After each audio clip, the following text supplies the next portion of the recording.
Ya está. Iglesia, ¿qué tal? ¿Cómo están? Muy buenas noches. Un miércoles más. Y hoy nos reunimos, nos congregamos para estudiar la segunda epístola de Juan.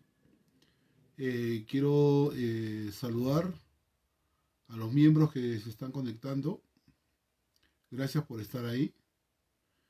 En esta semana de, en esta semana de aniversario.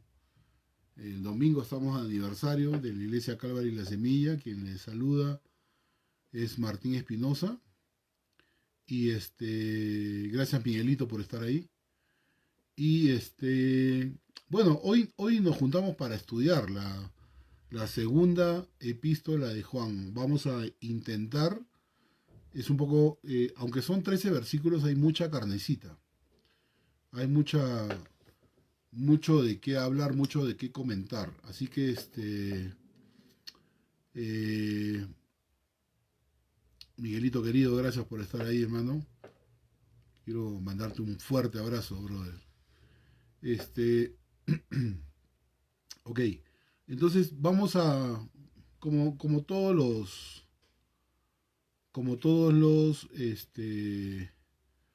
María Sanich también está ahí. María, gracias por conectarte. Este, Vamos a leer la porción que nos corresponde el día de hoy, que es toda la carta de toda la segunda epístola de Juan, y oramos y nos metemos de lleno al estudio de esta epístola que, como les vuelvo a repetir, tiene mucha carne, mucha carnecita. Así que leemos, oramos y nos metemos de lleno, ¿ok? Segunda epístola de Juan, dice así: el anciano, a la señora elegida y a sus hijos, a quienes yo amo en la verdad. Y no solo yo, sino también todos los que han conocido la verdad, a causa de la verdad que permanece en nosotros y estará para siempre con nosotros. Sea con vosotros gracia, misericordia y paz de Dios Padre y del Señor Jesucristo, Hijo del Padre en verdad y en amor. Mucho me regocijé porque he hallado a algunos de tus hijos andando en la verdad, conforme al mandamiento que recibimos del Padre. Y ahora te ruego, Señora, no como escribiéndote un nuevo mandamiento, sino el que hemos tenido desde el principio, que nos amemos unos a otros. Y este es el amor, que andemos según sus mandamientos. Este es el mandamiento, que andéis en amor, como vosotros habéis oído desde el principio. Porque muchos engañadores han salido por el mundo que no confiesan que Jesucristo ha venido en carne. Quien esto hace es el engañador y el anticristo. Mirad por vosotros mismos para que no perdáis el fruto de vuestro trabajo, sino que recibáis galardón completo. Cualquiera que se extravía y no persevera en la doctrina de Cristo, no tiene a Dios. El que persevera en la doctrina de Cristo, ese sí tiene al Padre y al Hijo. Si alguno viene a vosotros y no trae esa doctrina, no lo recibáis en casa ni le digáis bienvenido. Porque el que le dice bienvenido participa en sus malas obras. Tengo muchas cosas que escribiros, pero no he querido hacerlo por medio de papel y tinta, pues espero ir a vosotros y hablar cara a cara para que nuestro gozo sea cumplido. Los hijos de tu hermana, la elegida, te saludan. Amén. Oramos y nos metemos de lleno al estudio de la palabra. Señor y Padre nuestro, quiero darte gracias por esta noche y por este tiempo, por permitirnos, Señor, estudiar tu palabra, Padre bendito. Y te ruego, Señor, en el nombre de Jesús, que seas tú hablándonos a nosotros. ¿De qué valdría, Señor, que estemos escuchando mis palabras, mis ideas? Yo te ruego, Señor, como cada miércoles, que nos acompañes, Padre Santo, en este estudio y que seas tú hablándonos a nosotros. Te lo ruego, Señor, en el nombre de Jesús. Amén. Bien, en esta epístola hay palabras claves. Y no solamente en esta segunda epístola, sino también en la primera epístola de Juan hay palabras claves. Y las palabras claves que se repiten tanto en la primera como en la segunda son amor y verdad. El énfasis en la primera epístola estaba en la palabra amor, pero acá en esta segunda epístola la palabra clave es verdad. Sabemos que el escritor de esta epístola fue el apóstol Juan, a quien se le ha llamado el apóstol del amor. El Señor Jesucristo, no sé si recordarán, si ustedes han leído el Evangelio de Marcos, en el capítulo 3, Jesús llama a Juan como el hijo del trueno. Y era evidente la cercanía que tenía Juan con Jesús, esa amistad íntima con Jesús, ¿no? Y me da risa saber de que cuando Jesús conoce a Juan, lo llama el hijo del trueno. ¿Saben ustedes por qué le llamaba el hijo del trueno? Porque Juan era un hombre muy impulsivo hacia los demás, ¿ok?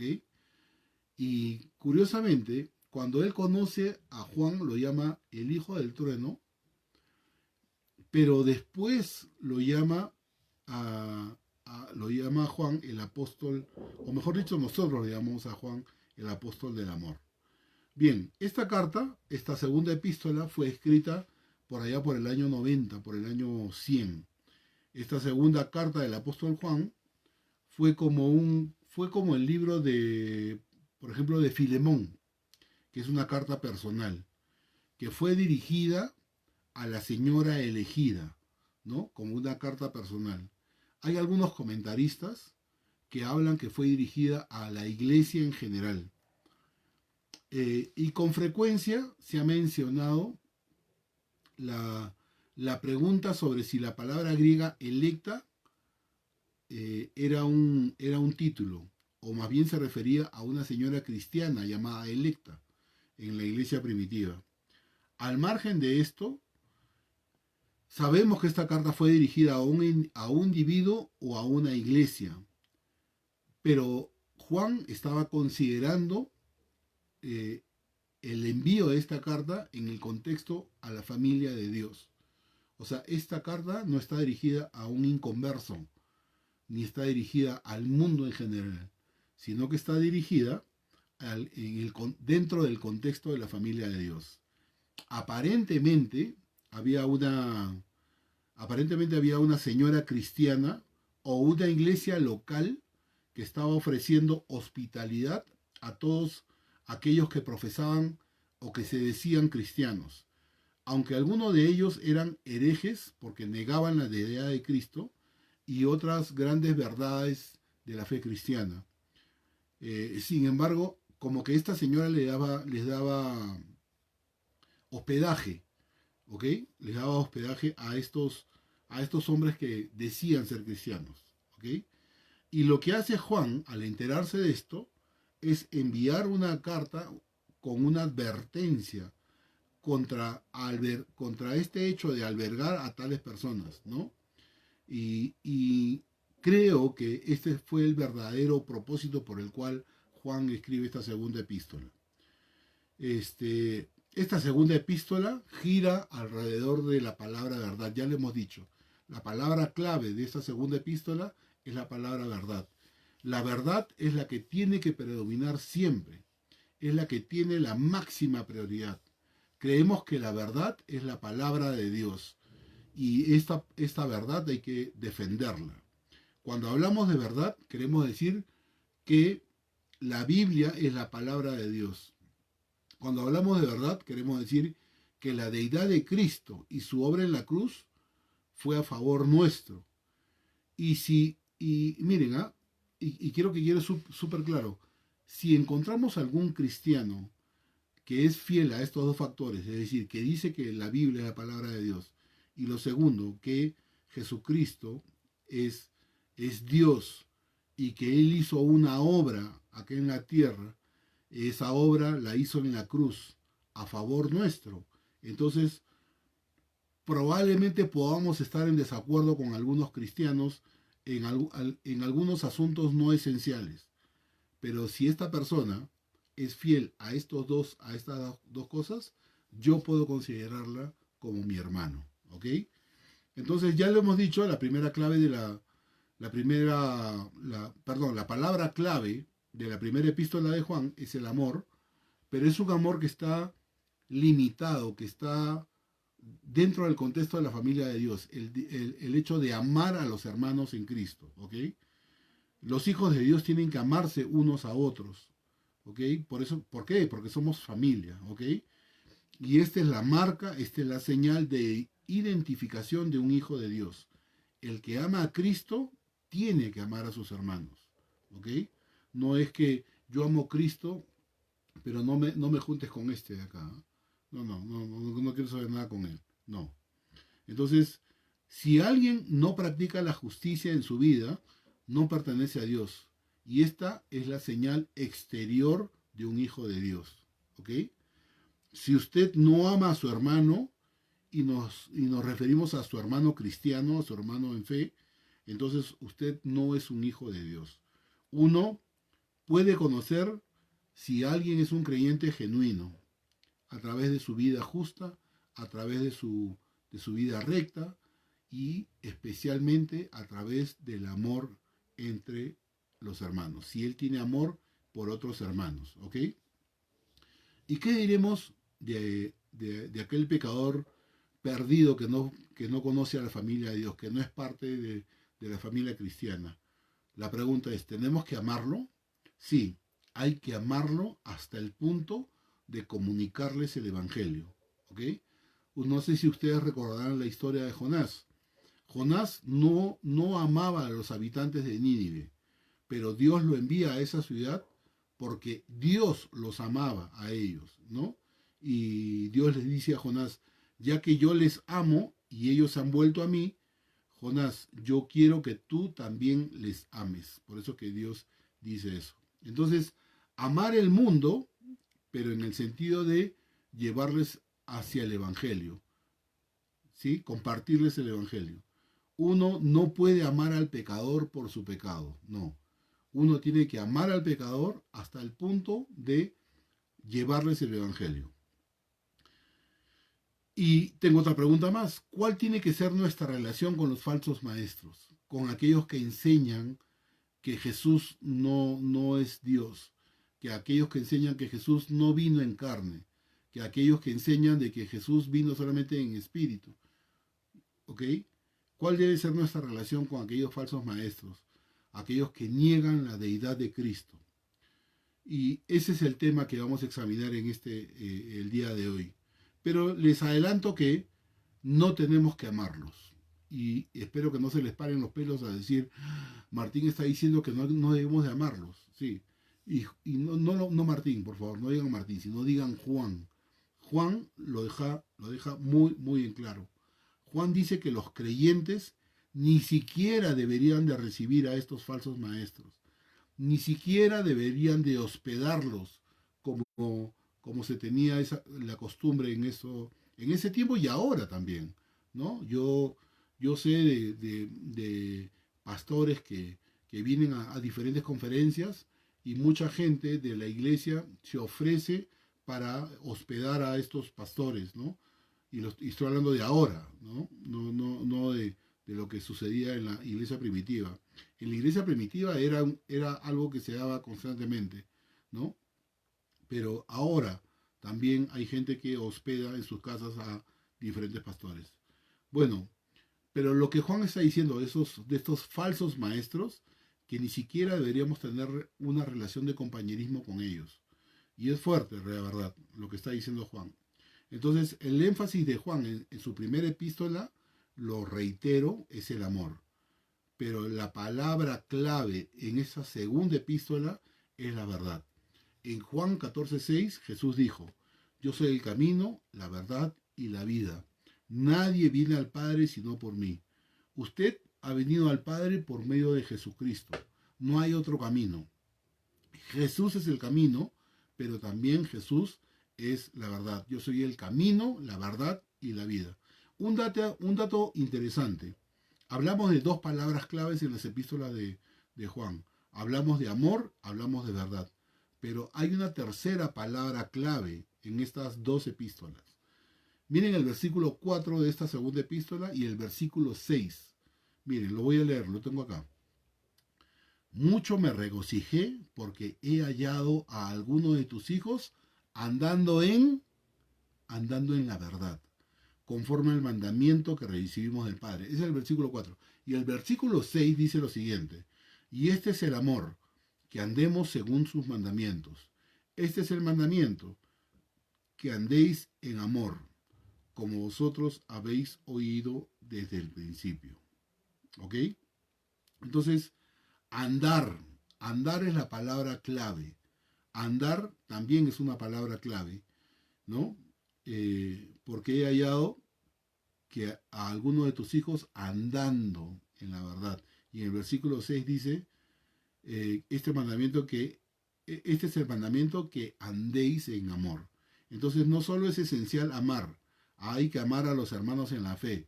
No solo es importante, la verdad, la palabra de Dios hay que amarla, pero también es importante andar, ¿ok?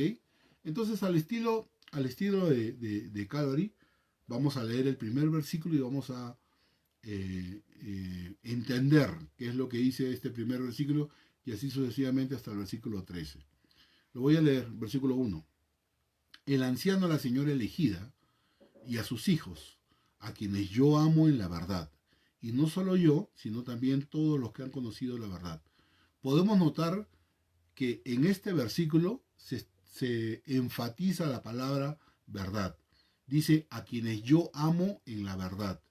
Y otra parte de este primer versículo dice, todos los que han conocido la verdad. La verdad es el tema que se considera la clave para esta epístola. Hemos identificado en primer lugar al anciano. ¿Quién es el anciano al que se menciona en este primer versículo? El anciano es el apóstol Juan. Y la palabra griega que se utiliza para denominar anciano es la palabra presbúteros o presbíteros en el español. ¿Ok? Y es muy probable que Juan haya utilizado esta expresión con un doble sentido. ¿Por qué digo esto? Porque podría significar que él era un anciano entrado en años. Al escribir esta epístola hemos dicho de que Juan había pasado los 90 años y él utiliza este término anciano no como un título oficial. O sea, cuando a veces llegamos a una iglesia le presentamos a fulano de tal, él es un anciano de la iglesia, le estamos dando un título. No, en este caso Juan está utilizando la palabra presbúteros, no como un título oficial, sino para decir que él tenía una edad avanzada, ¿ok? Y es más, Juan es el único apóstol que muere de muerte natural. Pero al margen de que él se está mostrando como el anciano por la edad que tenía, observamos que Juan tenía un cargo, una posición en la iglesia. Observamos también que Juan no se presentó como un apóstol, porque la persona a quien le escribía la carta seguramente aceptaba su autoridad. Por eso es que él no pone Juan, apóstol del Señor Jesucristo, ¿no? Como presentándose, ¿no? No lo hace, sino a quien le escribe la carta, ya sabe la autoridad que tenía Juan, ¿ok? Él se llamó a sí mismo anciano. Y dice que la carta fue dirigida a la señora elegida, ¿no? Y la palabra significa electa. Pudiera ser el nombre de una mujer destacada, una mujer que tenía un cargo prominente dentro de la iglesia, digamos, ¿no?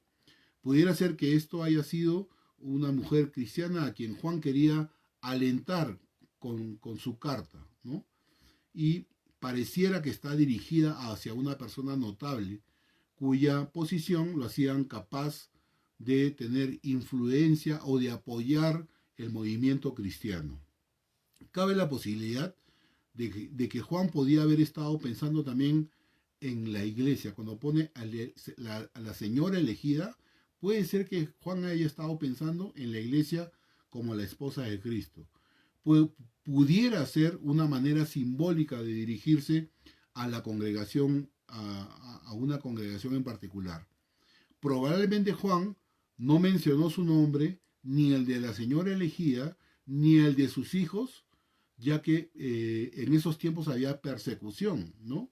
El gobierno romano perseguía a los cristianos y por eso Juan no quiere implicar a nadie por nombre en un documento escrito. Si la carta, imagínense que esta carta hubiera sido interceptada por los miembros de seguridad del Imperio Romano, estas autoridades pudieron haber visto el nombre, a quién iba dirigida y probablemente esto hubiera significado la muerte para aquellas personas. Pero dice la carta que no solamente está dirigida a esta mujer electa, sino que también estaba dirigido a sus hijos. Y podría referirse a sus hijos físicos de esta mujer, o podría referirse a los hijos espirituales de la iglesia. Creemos que ambas posiciones son valederas, ¿ok? Y cuando mencionamos a la palabra la iglesia, nos referimos a la iglesia en general. No estamos pensando en una iglesia local o en algún grupo o sector particular, sino que nos estamos refiriendo a los creyentes que forman la iglesia, a ti, a mí. Esta epístola ha sido muy, muy relevante para la iglesia. A veces, a través del tiempo, muchas veces no se le da la verdadera importancia a esta carta. Es más, cuando he estado estudiando esta carta, he visto que muchos principales pastores dan una enseñanza de 20, 25 minutos sobre esta y juntan la epístola 3 de Juan, porque no hay mucho material para desarrollar. No, al contrario, hay mucho material para desarrollar en esta carta. Si está en la Biblia, es la palabra de Dios y Dios nos quiere comunicar algo. Esta epístola ha sido muy relevante para la iglesia a través de los siglos. Y lo que aquí menciona, en esta carta menciona Juan, es mucho beneficio para la vida de la iglesia. Otra de las cosas que dice este primer versículo, dice, a quienes yo amo en la verdad. Juan está hablando de un amor cristiano genuino. Recuerden de que el amor, cuando Juan escribe la primera carta y habla que debemos amarnos entre hermanos, debemos amar a nuestros hermanos, está hablando de los hermanos de la familia de Dios, los hermanos de fe, aquellos que tienen la verdad. Y la verdad es la palabra de Dios. ¿Y quién fue revelado a través de la palabra de Dios? Nuestro Señor Jesucristo. Juan expresa dos pensamientos. Escuchen bien. Juan expresa dos pensamientos. Que el objeto de su amor debería ser otro creyente en Cristo. Por eso que le digo que este amor habla de dentro de la familia de Cristo, ¿ok? Un creyente que ha sido nacido espiritualmente. Y el otro pensamiento que expresa Juan en esta carta, que él era sincero al asegurar que al expresar su amor no era una mera práctica piadosa, no. El amor era auténtico y real para él. Otra de las cosas que dice este primer versículo dice, a quienes yo amo en la verdad, y no solo yo, sino también todos los que han conocido la verdad. Juan se está incluyendo en esta iglesia, en este conjunto de creyentes. Ellos también amaban a los demás hermanos en la fe y amaban a esta iglesia, ¿ok? O probablemente, si se trata solamente de una mujer y no de una iglesia, también amaban a esta mujer en particular, seguramente por su destacado testimonio como creyente. Quien quiera que haya sido esta señora la elegida, esta mujer era amada por todos los que habían conocido la verdad. Si conocemos y amamos la verdad, amaremos a aquellos que también conocen y aman la verdad. La verdad que permanece en nosotros también vive en otros quienes conocen la verdad. Vemos a Juan muy enfocado en la idea de la verdad. Por eso les dije al inicio, la palabra clave de esta segunda epístola es la palabra verdad. ¿Ok? Juan utilizó la palabra de verdad cerca de... Miren, ¿cómo será de clave ¿cómo será de clave esta palabra que Juan utiliza cerca de 37 veces esta palabra de verdad en sus textos del Nuevo Testamento? Es decir, en su Evangelio, en la Biblia, segunda, tercera y en Apocalipsis. Y esto muestra que lo que une a los cristianos no es lo social ni lo político. Lo que une a los cristianos o lo que nos mantiene unidos a los cristianos es la verdad. Es por esto que la verdad es muy importante para los cristianos. Versículo 2. A causa de la verdad que permanece en nosotros y estará para siempre con nosotros. Dice a causa de la verdad. Y esta causa de la verdad significa una defensa de la verdad. La verdad necesita ser defendida en el presente. Debemos de tomar una posición a favor de la verdad, una firme postura por la palabra de Dios.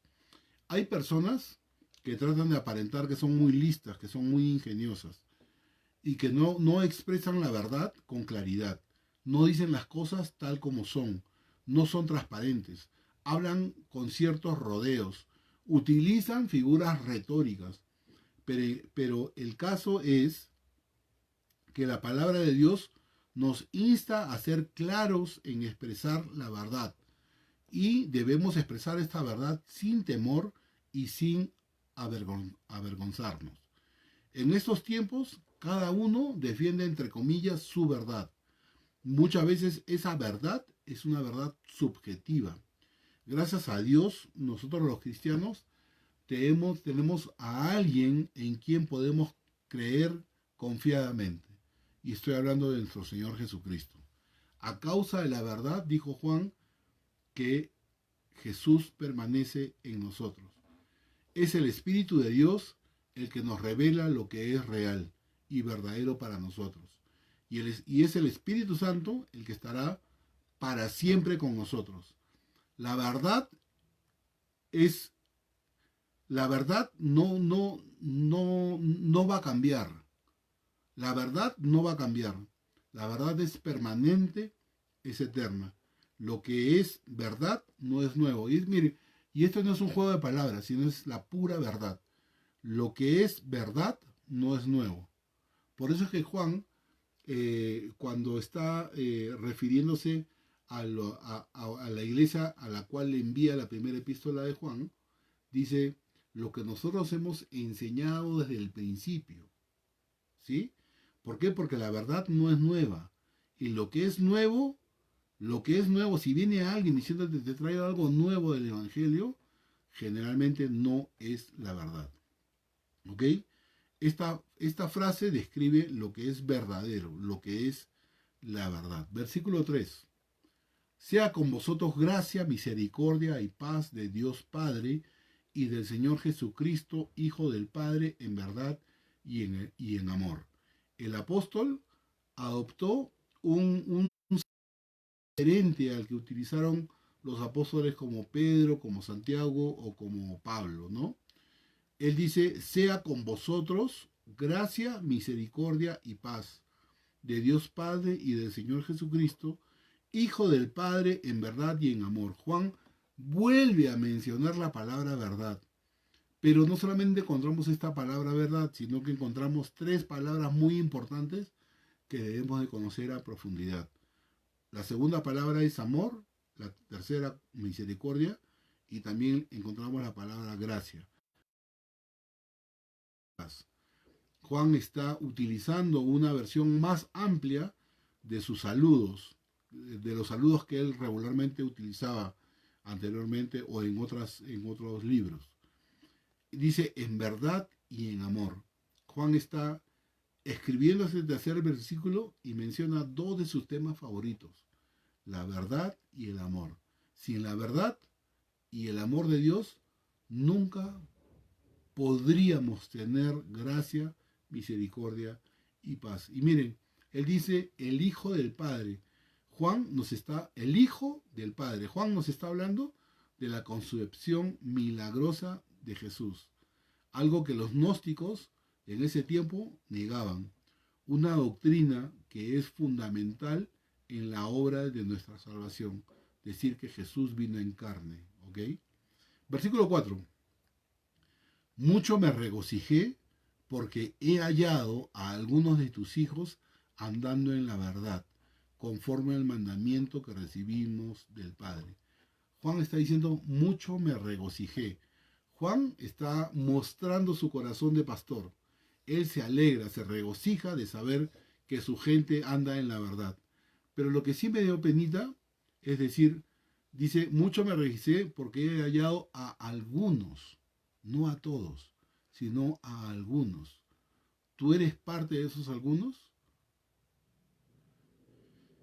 Aunque la verdad no es la única inquietud de un pastor, es una grande inquietud, es un gran alivio para un pastor ver a aquellos que ama y cuida, que siguen andando en la verdad. Yo recuerdo, y no sé si me estarán viendo algunos de los chicos,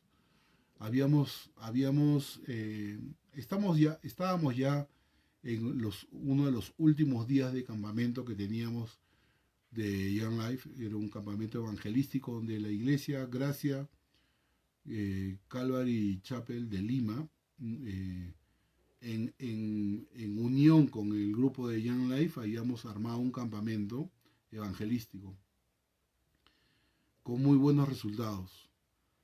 Fue evangelístico, prácticamente me atrevo a decir que el 80% de los chicos que fueron no conocían a Cristo, y este campamento les llevaba el evangelio a estos jóvenes. Y yo recuerdo haber llamado al grupo de la iglesia Calvary, de la iglesia Calvary, Gracia Calvary Chapel de Lima, y habernos puesto en un círculo. Nos hemos abrazado todos los chicos que estaban sirviendo en el campamento, y yo les preguntaba y les decía, ¿vamos a perseverar todos? ¿Nos mantendremos en la fe? ¿No? Porque es una alegría, un gran alivio ver que esos jóvenes que se han ido formando en la iglesia siguen en la verdad. Y Juan acá en este versículo se está regocijando de eso, ¿no? Porque está diciendo que el pueblo de Dios, cuando anda en la verdad, permanecen y están todos unidos, juntos. Para Juan era importante andar en la verdad, andar en el Señor, caminar en el Señor, ¿no? Sin desviarse ni a la derecha ni a la izquierda, ¿no? Y es maravilloso tener hijos que caminen en la verdad. En la iglesia Calvary La Semilla nos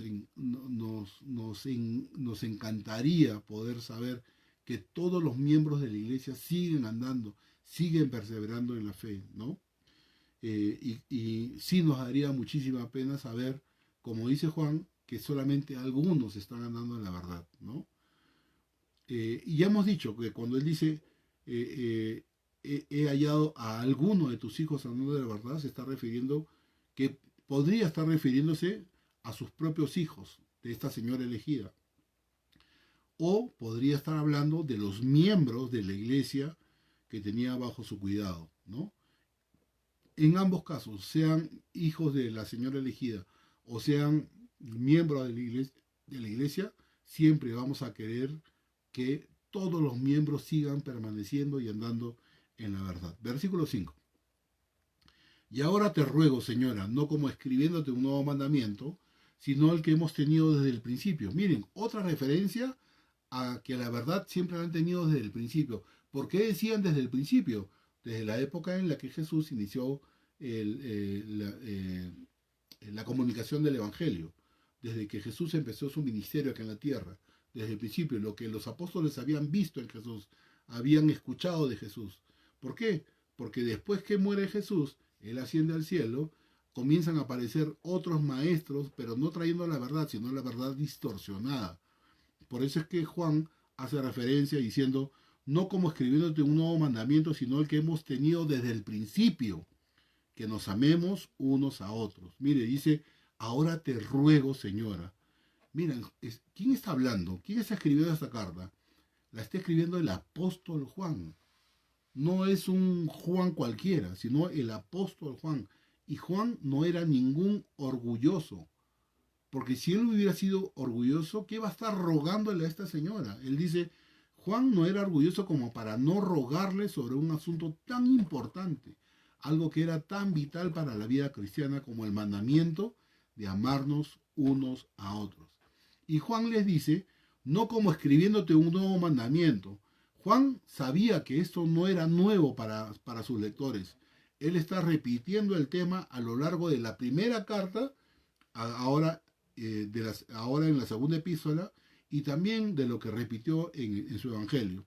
Para Juan era algo fundamental que debía ser repetido y usado y recordado a todos los miembros de la iglesia. ¿Qué cosa? Que nos amemos unos a otros. La integridad de nuestra vida cristiana puede ser medida por el amor que nos tengamos unos a otros. No, no es suficiente la palmadita en la espalda que te dice yo te amo, hermano. No, no. Hay que mostrarlo, hay que amarlo a nuestros hermanos en Cristo. ¿Ok? Recordemos la enseñanza del Señor Jesús. ¿Se acuerdan cuando Jesús dijo, si me amáis, guardad mis mandamientos? Si me amáis, guardad mis mandamientos. Y por esto el mundo sabrá que vosotros sois mis discípulos. No dijo, si me amáis, no por conocer las doctrinas, no por cumplir sus mandamientos, no por hablar de Cristo, sino seremos conocidos porque tenemos amor los unos por los otros. ¿Ok? Juan dijo que este mandamiento lo recibimos desde el principio, de que nos amemos los unos a los otros. Estamos hablando de, ya estoy un poco reiterativo en esto, estamos hablando acerca del amor entre los hermanos en la fe, en Jesucristo.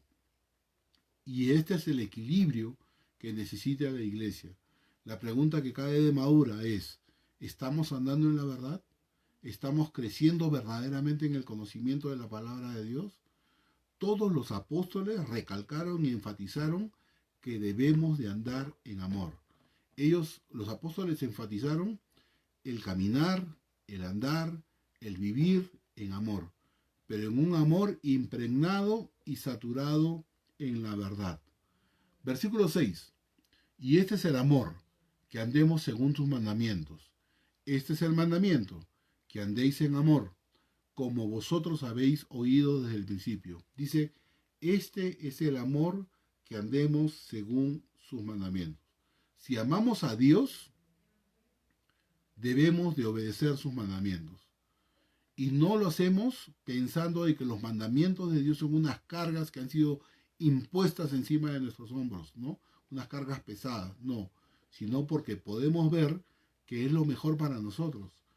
Recuerden que los mandamientos de Dios no son solamente 10. Y estos son guías, son regalos de parte de Dios hacia nosotros. ¿Qué es el amor? Es vivir cumpliendo sus mandamientos. El Señor lo dijo, si me amáis, guardad mis mandamientos. ¿Y cuáles son los mandamientos de Dios? Los mandamientos de Dios, ya dije, son más de los 10 que recordamos. Porque los 10 mandamientos son los mandamientos básicos para los gobiernos de los pueblos, para la civilización. Pero el cristiano ha sido llamado a vivir en el fruto del Espíritu Santo, que es amor, gozo, paz, paciencia, benignidad, bondad y fidelidad. Si estas virtudes están en nosotros y permanecen en nosotros, quiere decir que nosotros estamos cumpliendo sus mandamientos. Si estas virtudes, amor, gozo, paz, benignidad, paciencia, bondad, etc., no están en nosotros, significa que no estamos obedeciendo sus mandamientos. Y el amor siempre se expresa por medio de acciones de ayuda hacia otras personas. Ojo, El amor siempre se expresa por medio de acciones de ayuda a otras personas. Nadie puede decir que ama a alguien a menos que tenga una genuina preocupación que nos impulse a ayudar a quien lo necesite. ¿Ok? Dice, andemos según sus mandamientos.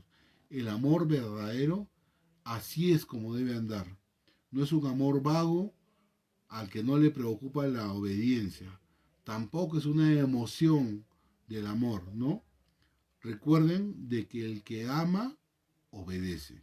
El que ama, obedece. Versículo 7. Versículo 7. Porque muchos engañadores han salido por el mundo que no confiesan que Jesucristo ha venido en carne. Este era el problema de los falsos maestros en la época de Juan. Quien esto hace es el engañador y el anticristo. Dice que muchos engañadores han salido por el mundo. Juan estaba consciente que estos falsos maestros eran un peligro para la iglesia.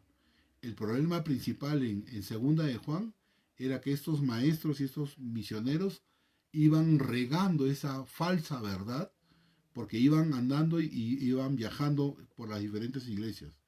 Y de acuerdo a la ética cristiana, a aquellos que viajaban se les debía demostrar hospitalidad, ¿no? En los pueblos o donde llegaban se les debía de demostrar la hospitalidad. Y lo que Juan estaba diciendo era de suma importancia. ¿Por qué? Porque lo que se estaba difundiendo eran estas ideas falsas sobre la persona de Cristo. Estos grupos sostenían que Jesús no había venido en carne. Jesús no había venido en carne, ¿ok? Y dice, es el engañador. Juan tenía en mente principalmente el peligro de su época, el peligro de aquellos que pensaban que Jesús, siendo Dios, no podía tener una conexión real con el mundo material. Y para combatir esto, Juan hizo una declaración súper clara. Debemos confesar que Jesucristo ha venido en carne. Esto significa que Jesús vino como un hombre real, como tú y como yo, en su primera venida. También significa que vendrá como ser humano en una humanidad glorificada, añadida a su deidad eterna. Un Jesús real de carne y hueso vendrá otra vez a la tierra. Y dice, ¿no? Es el engañador y el anticristo. En contra de esta idea falsa de Jesús, Juan insiste que aquellos que no confiesen que Jesucristo ha venido en carne son los engañadores y tienen el espíritu del anticristo. Un anticristo era el que no confiesa que Jesucristo ha venido en un cuerpo humano. Y Juan nos advierte de estos anticristos en su primera carta. En 1 Juan 2.18, en 1 Juan 2.23, en 1 Juan capítulo 4, versículo 3. Son aquellos que se oponían a Jesús, pero que no solamente se oponían a Jesús, sino que te ofrecían un Jesús a tu medida, un Jesús que sustituyera a nuestro amado Jesús. ¿Ok? Versículo 8 dice, mirad por vosotros mismos para que no perdáis el fruto de vuestro trabajo, sino que recibáis galardón completo. Ojo, usted no pierde su salvación cuando tiene comunión o compañerismo con personas equivocadas. No pierde, ¿ok? Que quede súper claro esto. Pero si nos colocamos en una posición peligrosa desde el punto de vista espiritual, ¿no? Porque nos podemos sentir cómodos con gente de una secta, ¿no? Sabiendo que esta secta niega la deidad de Cristo, ¿no? Entonces, no hay por qué ponerse en una situación límite, ¿ok? Versículo 9. Cualquiera que se extravía y no persevere en la doctrina de Cristo, no tiene a Dios. El que persevera en la doctrina de Cristo, ese sí tiene al Padre y al Hijo. Es decir, negar al Jesús de la Biblia es rechazar al Hijo y rechazar al Padre. Y Juan está trazando una línea de verdad que el que transgrede esta línea de verdad se está convirtiendo en un hereje. Y la palabra extravía tiene la idea de ir más allá de los límites, ir más allá de lo que es correcto. Cualquiera que va más allá de lo correcto puede irse a un extremo. Nunca vamos más allá de las enseñanzas de Jesús, de quien Él es y de lo que ha hecho por nosotros. ¿Ok? Versículo 10, y estamos casi terminando. Si alguno viene a vosotros y no trae esta doctrina, no lo recibáis en casa. Qué duro, Juan. No lo recibáis en casa, ni le digáis bienvenido. Si alguno viene a vosotros y no trae esta doctrina, es decir, si alguno se acerca a nosotros negando la doctrina verdadera de Jesús y encima promueve una doctrina falsa, Juan dice que a esta gente no debemos de ofrecerle ni hospitalidad ni ayudarlos a que ellos propaguen o promuevan sus verdades falsas. El hacerlo, es decir, ayudarlos o darles hospitalidad, es participar de sus malas obras. Y dice, el que le dice bienvenido. Miren, Juan con este término incluye mostrar hospitalidad y dar apoyo. Es decir, no les muestres hospitalidad, no les muestres apoyo, ¿no? Pero probablemente para un creyente que es débil o que es poco hábil con el manejo de la palabra, hasta es necesario que ni siquiera lo saluden, ¿no? Y puede ser que estas palabras suenen un poco fuertes, pero Juan es enfático al decir que no te juntes con estos falsos maestros, no les des cabida, no los ayudes, no les des hospitalidad. Y no es que Juan haya perdido su amor, sino que él está considerando que tú puedes caer por la falta de conocimiento de la palabra, puedes caer en esta falsa doctrina. Dice, porque el que le dice bienvenido participa en sus malas obras. No le recibáis en casa, no le digáis bienvenido, ¿no? No lo recibas en casa. No participes en sus malas obras. Versículo 12, y me quedan dos versículos. Tengo muchas cosas que escribiros, pero no he querido hacerlo por medio de papel y tinta, pues espero ir a vosotros y hablar cara a cara para que nuestro gozo sea cumplido. Sí, es súper importante que mejor que escribir una carta, mejor es comunicarle cara a cara, ¿no? Ahora que nosotros estamos usando Facebook o WhatsApp y mandamos mensajes, muchas veces las palabras son frías, ¿no? Es totalmente diferente cuando tú recibes un mensaje cara a cara de la persona que te está comunicando algo, ¿ok? Versículo 3 y acá terminamos. Los hijos de tu hermana, la elegida, te saludan. Al decir la señora elegida, esta señora elegida tenía una hermana elegida, porque dice los hijos de tu hermana, es decir, tenía una hermana elegida, y ambos tenían hijos, pero lamentablemente no sabemos ni los nombres, ni de la señora elegida, de su hermana, ni de sus hijos, ¿no? Ahora, probablemente Juan utilizó ese término de señora elegida como un símbolo para referirse a una iglesia. La idea más probable es que la señora elegida sea una iglesia en particular, o esta señora elegida tenía una hermana elegida, y estamos hablando de una hermana elegida, es decir, otra iglesia hermana, ¿no? A las cuales Juan está saludando. Y con esto concluyo. Juan estaba escribiendo a la señora elegida, y puede haber sido una mujer destacada de la iglesia, una mujer que tenía recursos económicos, una mujer que mostraba su hospitalidad, ¿no? Y podía agasajar a aquellos visitantes en su hogar. Era una mujer generosa. Evidentemente llegaron algunos gnósticos y esta mujer les dio hospitalidad. Quizás esta mujer sintió preocupación por lo que estaba haciendo y escribió al apóstol al apóstol Juan, preguntándole qué cosa debía hacer frente a esta situación. Probablemente se sentía incómoda, ¿no? porque tenía que decirle a sus visitantes que se vayan, ¿no? Y cuál debía ser su reacción frente a estos apóstatas, frente a estos herejes, ¿no? A estos herejes que negaban la deidad de Cristo. ¿Debía de recibirlos? ¿Debía de hospedarlos en su casa?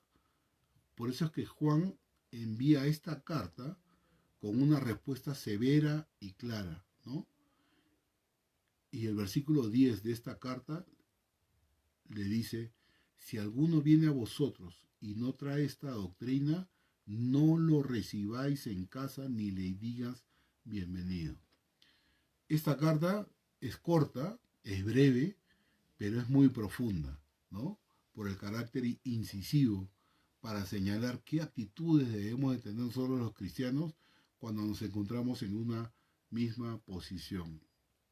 El apóstol Juan comunicó a la iglesia de todos los tiempos ciertas señales de alerta que debemos de tener no solamente en el área doctrinal, sino en el área teológica.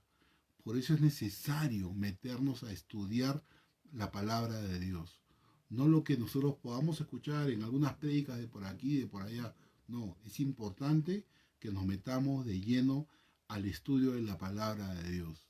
Y miren, no es porque nosotros estemos en una iglesia llamada Calvary Chapel, pero el estilo de Calvary Chapel de analizar versículo por versículo, analizar el versículo dentro de su contexto, es lo mejor que podamos hacer. Que Dios te bendiga, te espero el próximo miércoles y terminamos con las epístolas de Juan. El próximo miércoles vamos a hacer la tercera epístola de Juan. Que Dios te bendiga.